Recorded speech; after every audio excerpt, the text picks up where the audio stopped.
welcome to Vivekananda Yoga Research Foundation and Karma Yoga Part 5.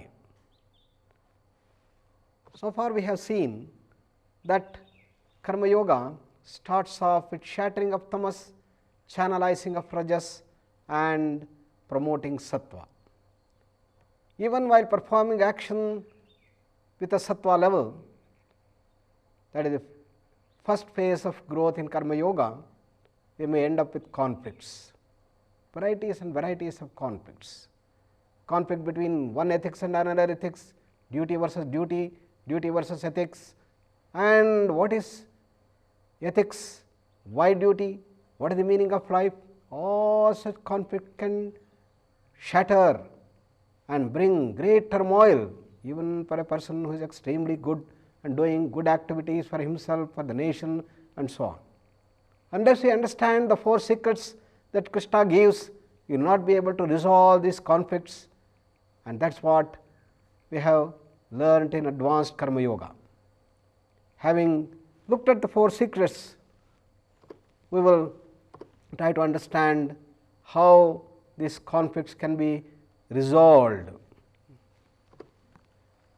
Let us take the conflicts one by one and see what principles of secrets we use to resolve the problem. The lawyers in the court arguing about the 2 dimensions of Satya. Satya versus Satya, 2 levels of truth. Another is the conflict between Satya versus Ahimsa. We use secret number 1, that is, we have to go to the level of akarma to decide which is karma, which is vikarma, which is right, which is wrong. When the judge wants to decide which of the lawyers was correct, he has to go back to the book of jurisprudence and look purely objectively from a totally new light, and then he will be able to pronounce the judgment, and that is going back to akarma and looking at the karma and giving the right answer. So, that is how we resolve the conflict. What about the surgeon? He is now in a fix whether he should tell the untruth and protect the patient or what. So, he will look at the patient depending on the understanding of the patient. Either he will educate the patient and tell them everything about cancer and then do the surgery, or he may hide the truth in some cases, and he will tell there is some problem, do not worry about it, and I am going to remove this small little lump and everything will be all right. So, this is how he will look at the overall good of the patient and bring about the desired result. Therefore, we have to catch the spirit of the ethics and give the solution. Then the conflict between duty versus ethics. Which is better of the 2? Performing the duty mechanically is better, or performing ethics, humanitarian considerations, which is better? Arjuna was in this fix. So, also we have the example of that Hiroshima pirate bomber. So, where is the solution now? Now, let us look at the dimensions of sattva, that is ethics and morality. And then Karma Yoga starts and we have to go to the regions of gunathita, beyond the gunas. So, this is the sequence, one higher than the other, one more expansive than the other. These are the higher laws. The laws that govern the duty and the Karma Yoga are higher than the laws of the ethics. In fact, both ethics and duty are not end by themselves, but they are a means to an end. That end is the moksha, the highest in the regions of gunathita sthiti. Therefore, duty verily is higher than ethics. And therefore, when there is a conflict between humanitarian considerations towards killing and the duty, the person has to adhere to the duty. Therefore, Krishna is very clear. Arjuna, you cannot take a stand that I want to show mercy, I want to show compassion, and how can I inflict pain on my own Guru Dronacharya and the great Bhishma? No. When you have to perform the duty, you have to perform the duty as a warrior. And you are thinking that you are waging war, and the whole war is for your own comfort, is not the right thing. Now, you are not warring for your comforts, for satisfying your base hunger. You are telling, Yadrajya sukalobhena hantum swajanamudyata, you are telling. That means I am taking part in this war for satisfying my base hunger, to get comforts, to get the kingship, you are telling. No, this is wrong. Then what are you warring for? You are doing a righteous war. You are doing a dharma yuddha, to establish dharma in the society. And look at what happened. Duryodhana, he didn't want to give half the kingdom, and I went there and asked, please give half the kingdom in the right royal lawful way. He said, nothing doing, let us go for the war, let the war decide. When he becomes a anyayavan, forget about dharmavan, then what is it you have to do? Then I also offered, okay my dear, please give 5 villages and let us stop this treacherous of a war. We will be able to prevent the whole blood stream. We will be able to prevent all these people being killed. So please 5 villages, I will convince Pandavas. And what did Duryodhana respond? He said, nothing doing. Krishna, not 5 villages, not even 5 inches I am going to give. Come on, let us go for the war. What can you do? So you have come for the war, and therefore you are doing a dharma yuddha, to establish dharma in the society. If there is a murderer, if there is a terrorist, and should he not be punished to establish order in the society? Maybe he is very well known to you, maybe he is a very close friend, and if he has taken to this dimension of murder, he has to be punished. You have to perform your duty. Therefore, duty is higher than ethics and morality. Now, let us look at the other conflict between health and himsa. Now, the patient has come, he is suffering from diabetes, and the diabetes has spread, the gangrene has spread into the leg, and the surgeon looks at his leg, and there is no other way to maintain the health, and he has to cut off the leg. Amputation has become a necessity. Then he tells to the patient, oh, I am so sorry, if we want to make you normal, if you have to survive death, there is no other go except to cut off your leg. For the sake of the whole body, you have to sacrifice your leg. Therefore, this is the higher law. For the sake of health, you have to do the hinsa, and the health has to be protected. Similarly, when there is a conflict between health and money, you have to protect the health and not just the money. This is the application of the higher laws. Therefore, we see that karma yoga is the action in freedom. Here is the cone of freedom. Here we have tamas, the rajas, and the sattva. This is the region of gunas. And as we move towards this, there is more constriction, there is higher frequency in action, and at the tamas level it just solidifies itself, concretizes itself, and that is the tamas. You lose all your discrimination, you are deluded, you are in the phase of confusion.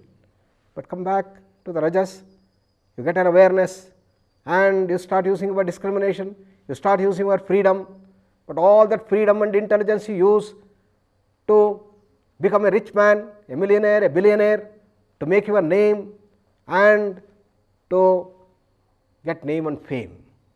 But when you enlarge further, your vision expands further, then you use your freedom to become a nobleman, a great man, using the sattvic activities, doing good for others, doing good for the nation, taking care of the humanitarian services. That's all in the region of sattva. But then beyond the sattva, when you go, you are in the region of gunatita sthiti. The freedom further increases, and the freedom increases with greater and greater power. You are in the region of higher freedom. You move from annamaya kosha to pranamaya, manomaya, vijnanamaya, anandamaya koshas. And as you move higher and higher, the higher powers will all start coming up. Your knowledge increases, your bliss increases, and we move towards total freedom and absolute transcendence. That is the state beyond the 5 koshas, and that is the cone of freedom. And the whole dimension is to move from tamas all the way towards the ultimate, the moksha. That is the dimension. Therefore, the laws of dharma include the laws of artha and kama. When there is a conflict between money, desires, and the desire, dharma, dana, daya, dhamma, the ethics and morality, we have to follow ethics and morality in comparison to just money or desires, and follow the dharma, and artha and kama are automatically taken care of. Tuning to the higher laws is the growth in karma yoga we have seen. Therefore, when there is a conflict between dharma and health, or between health and wealth, health is a higher value than wealth alone, dharma is a higher value than health. So once we follow dharma, then both wealth and health are taken care of. That is the secret that he gives. Now we come to the conflict between one duty and another duty, and which is better of the two, whether duty to the parents or duty to the nation, duty to the wife or duty to the mother, which is better of the two. For that we have to go to the laws of the higher values, the laws of pranamaya kosha, manomaya, vijnananandamaya koshas. We have to go to understand the dimensions. And for the sake of a family, we may have to sacrifice an individual. For the sake of a village, a family can be sacrificed. For the sake of a city, the village can be restricted. For the sake of a nation, a city may have to be curtailed. And sanctions are often done on a nation for the sake of the whole world. That is the law. And now, therefore, duty for the nation includes duty for the parents. So when there is a conflict between the two, follow the duty for the nation, duty for the parents is taken care of. Protecting the family values decides which side we have to take, either wife's side or the mother's side. Now, why ethics at all? Why one has to follow the humanitarian considerations? And that is the conflict that the student got into in the biblical class. And now we understand ethics and morality are not an end by themselves, but a means to an end. What is the end? To go beyond the sattva, to the gunatita sthiti, and to the moksha. Therefore, you can transcend the ethics and morality, and we have to have a new understanding of dharma.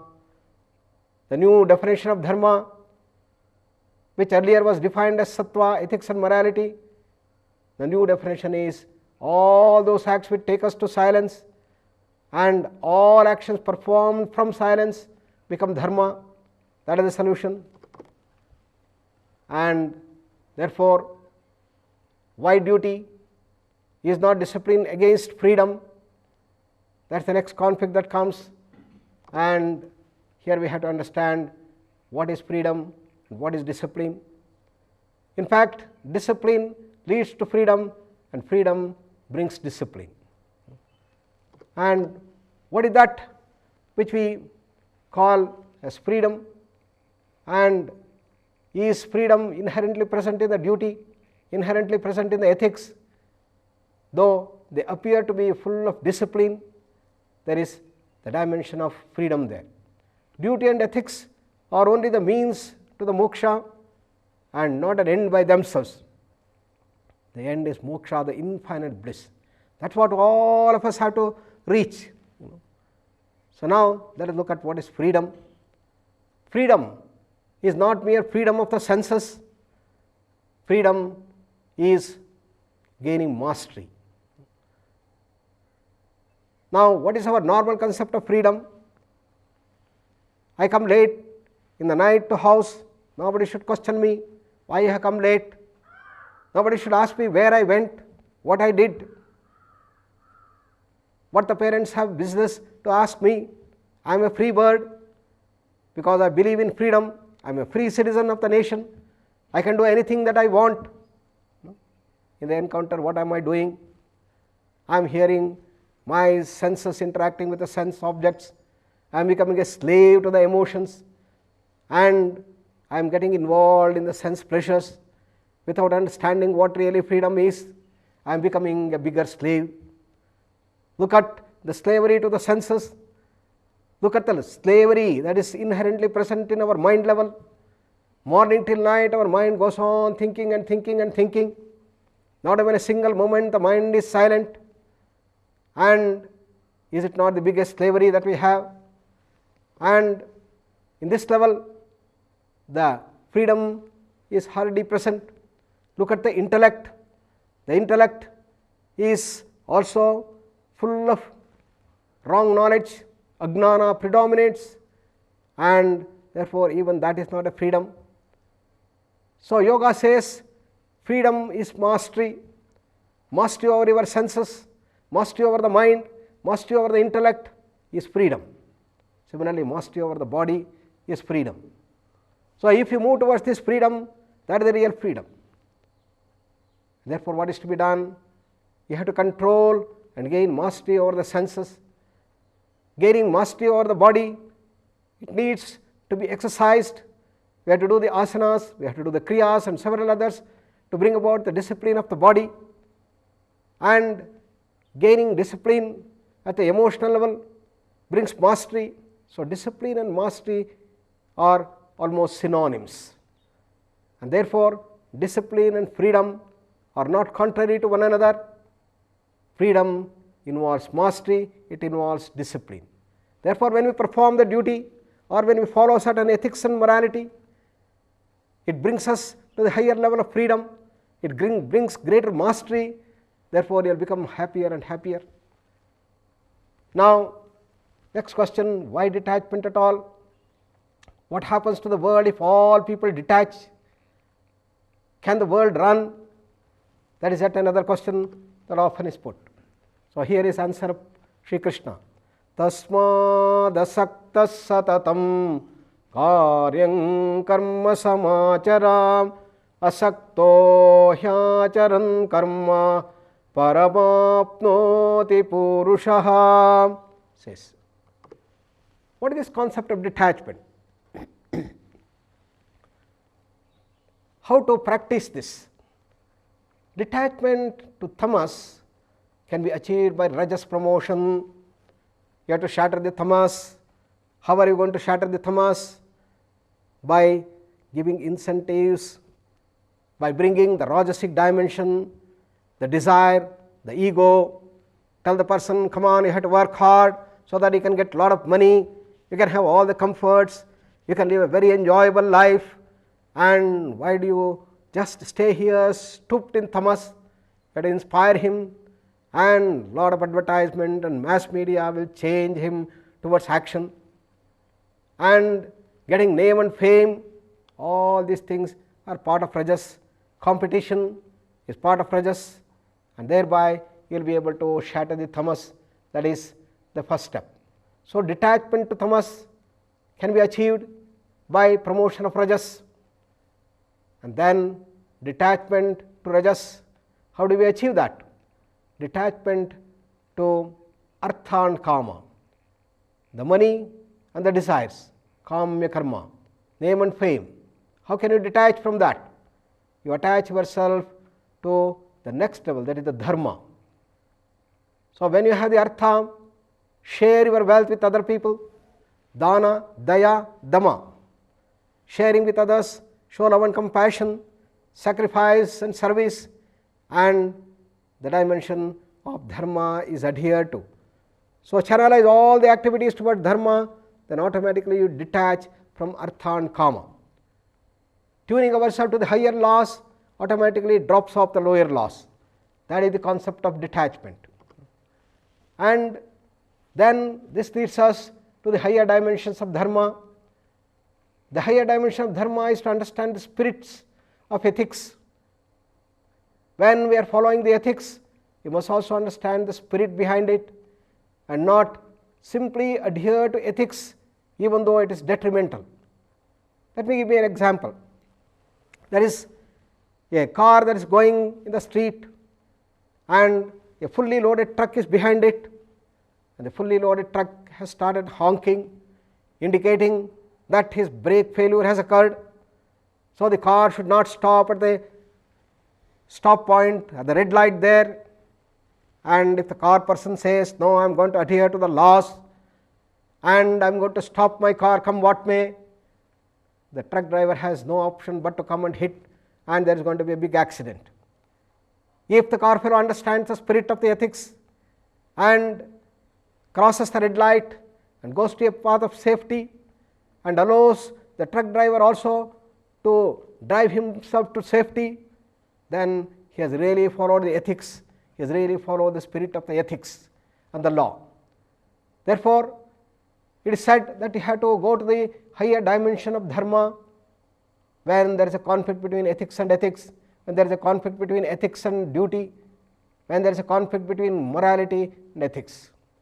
Similarly, we have to go to the higher level in tune with the cosmic order, and only those people who are in that high state of experience, who can follow the past, present and the future, the complete set of laws they are able to see, then they know what exactly to do, how to bring in the dharma aspect, how to bring the spirit of the law, how to bring the spirit of ethics, how to bring the spirit of duty into the forefront.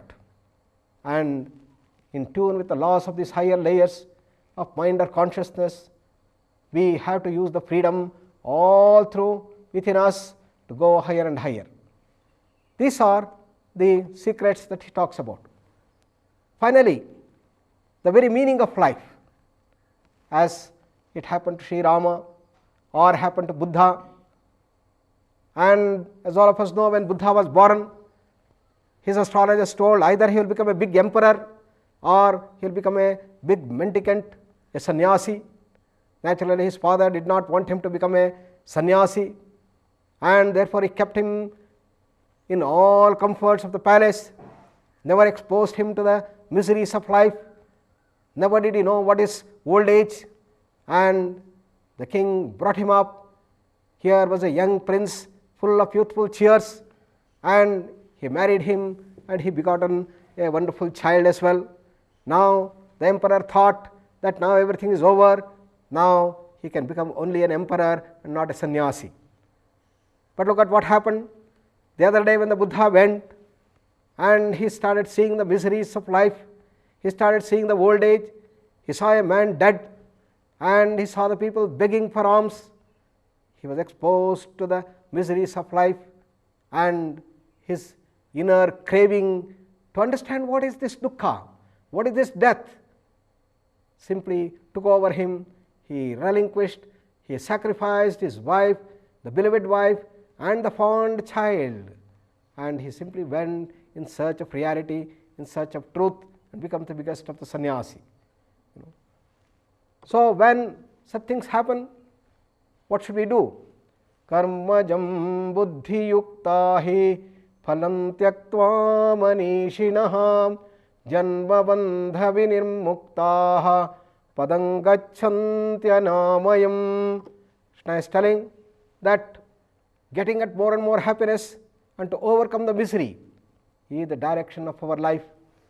Whether we know it or not, whether we understand or not, all our activities are governed towards getting higher and higher happiness, and if not, to reduce the misery that we encounter.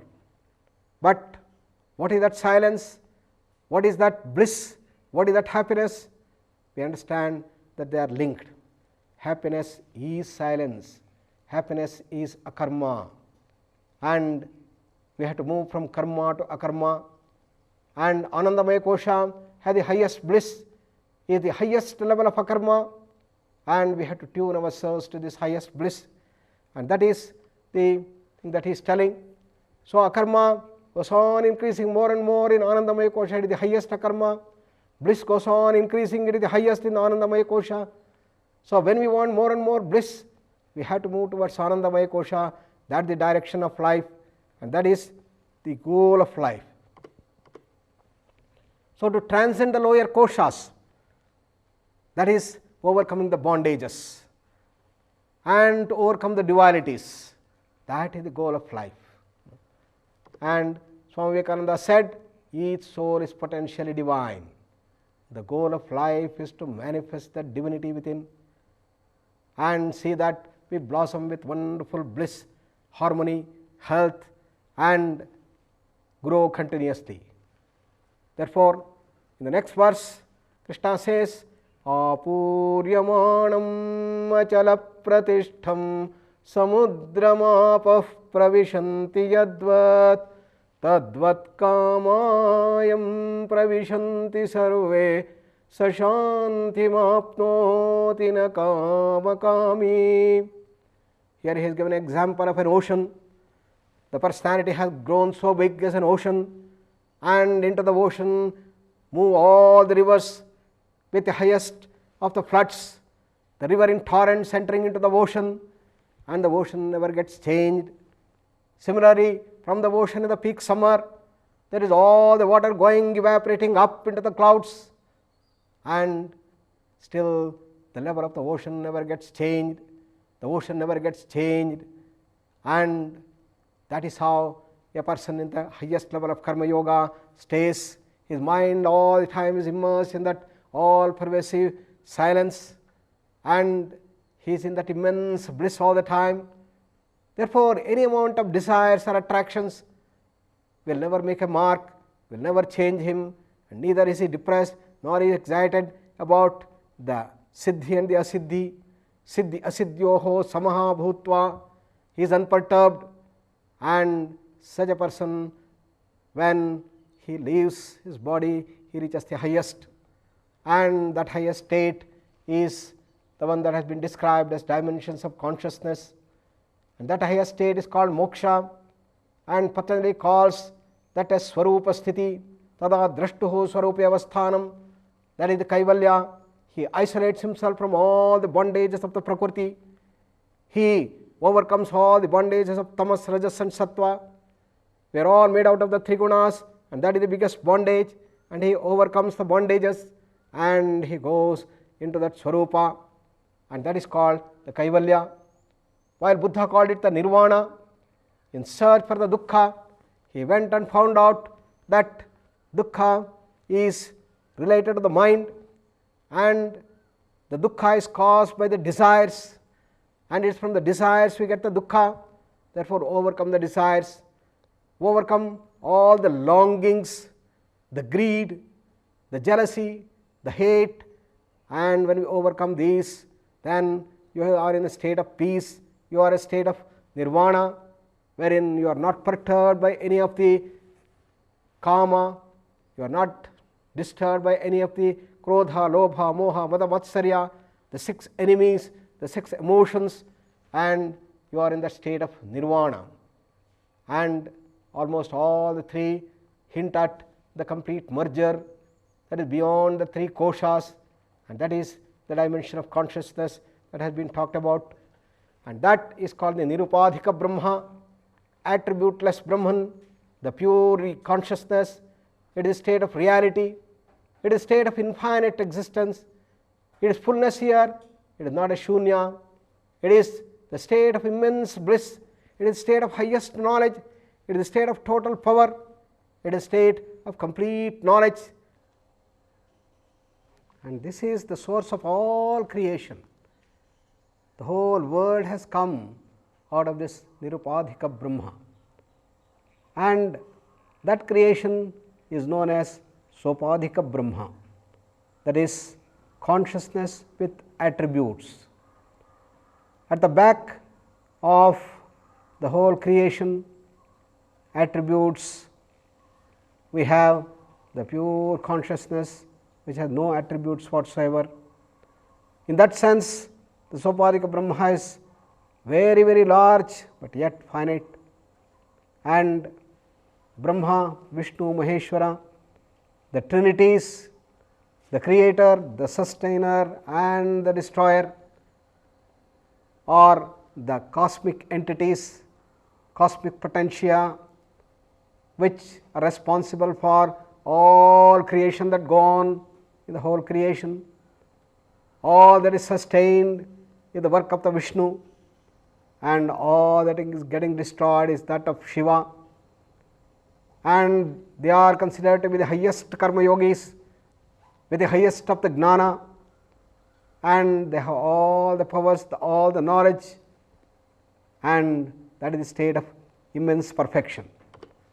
And when we look back to our karma yoga tree, you could see that they are in this area of the highest achievement, and to them apply karmani abhipravruttaha api naiva kinchit karoti saha. Even though they are involved in action, it is equivalent to doing nothing, and that is the state of the Vijnana Anandamaya Koshas, and that is the highest achievement in terms of karma yoga. And when such people leave their body, they merge with the totality, the moksha. This is the whole journey, starting from our lowest and the grossest stage of tamas, moving towards the dynamic active phase rajas, doing good to others, that is sattva, and resolving the conflicts, varieties and varieties of conflicts through secrets 1, 2, 3, 4. Secret 1, to recognize non-action along with action. Secret 2, to work in non-action, yogastaha kuru karmani, karmani akarmayah pashyet. And the third secret is to track down our inner consciousness, inner layers of the mind, and purify it.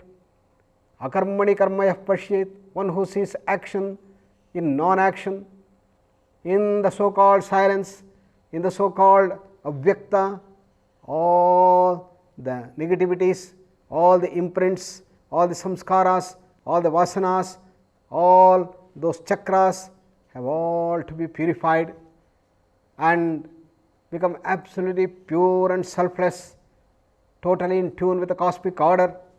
And that is the stage of fourth secret, in which we work. Even though we work, it is equivalent to doing nothing. Whether we work or we don't work, it is all same at that level. And the person like Krishna says, Name parthasti kartavyam trishu lokeshu kinchana. I have no duty to perform. I have no moral and ethical standards to be adhered to. But yet I do all that. Why? Because yadyadacharati sheshtaha tat tadevetaro janaha. Just as other people do, just as the great people perform their actions, there is a world of difference. So to uplift the people who are working at the lower level of tamas, rajas and sattva, to the higher levels, I have to show model. So I am like a model, and people should start raising themselves to this level. It is easy to follow the people who are at the level of ethics and morality.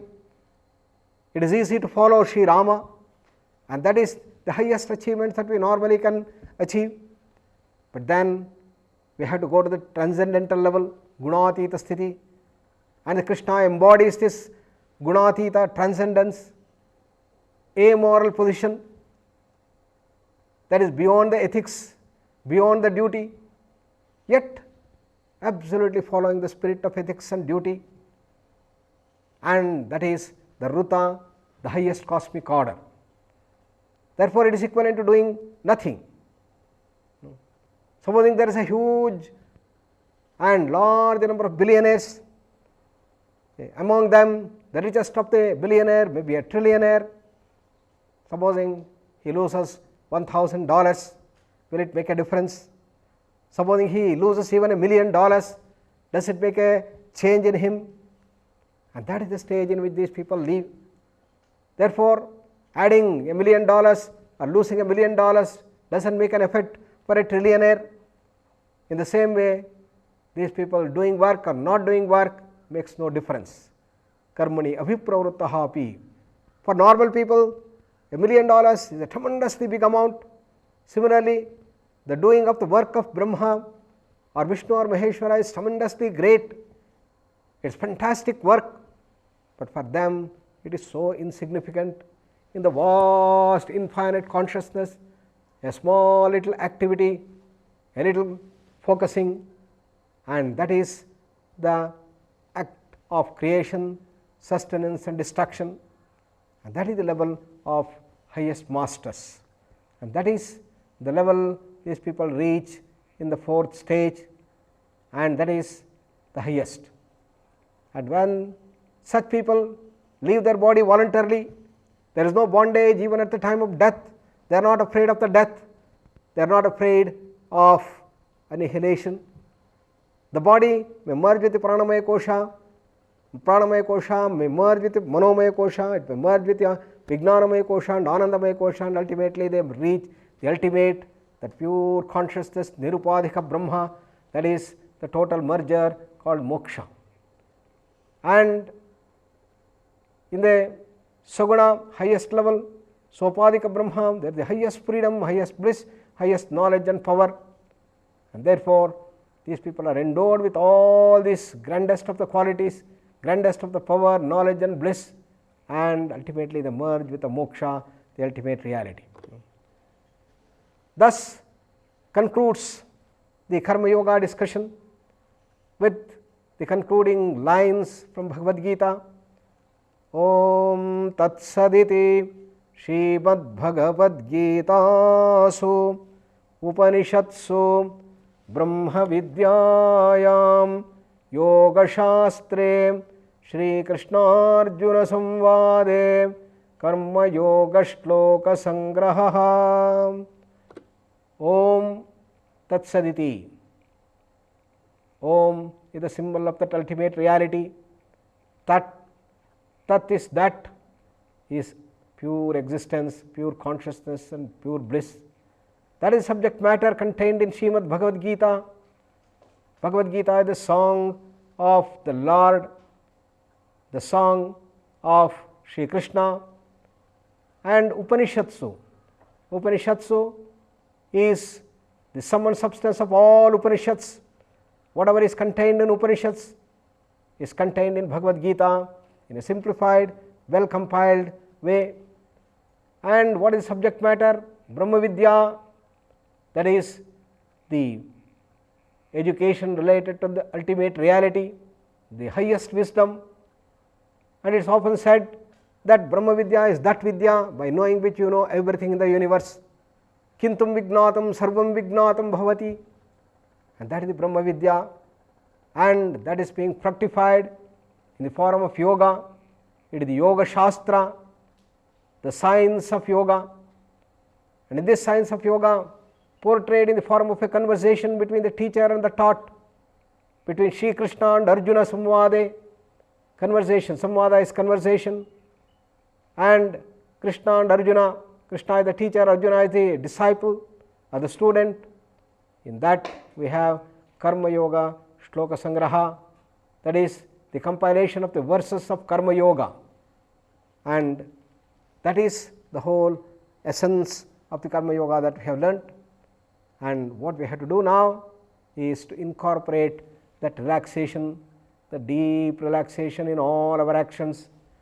We must learn that art of working stress free, we must learn that art of working without any tensions, performing even the most difficult tasks with highest responsibilities with relaxation. And what are the type of actions that we choose? The good action, the sattvic action, good for the society, good for the whole world. And if we can raise higher, we need to expand and tune ourselves to that infinite, all-pervasive reality. Call it as broad-mindedness or a vision of expansion. And in tune with that, we work, and that is the one that we have to get in all our asanas, in our pranayama, in our meditation, and all the yoga practices, and make it a way of life.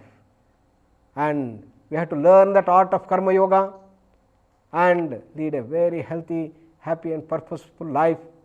Purposeful life to build up this nation, to pinnacles of its ideal glory and to raise humanity to levels of perfection in which we are able to bring peace on earth.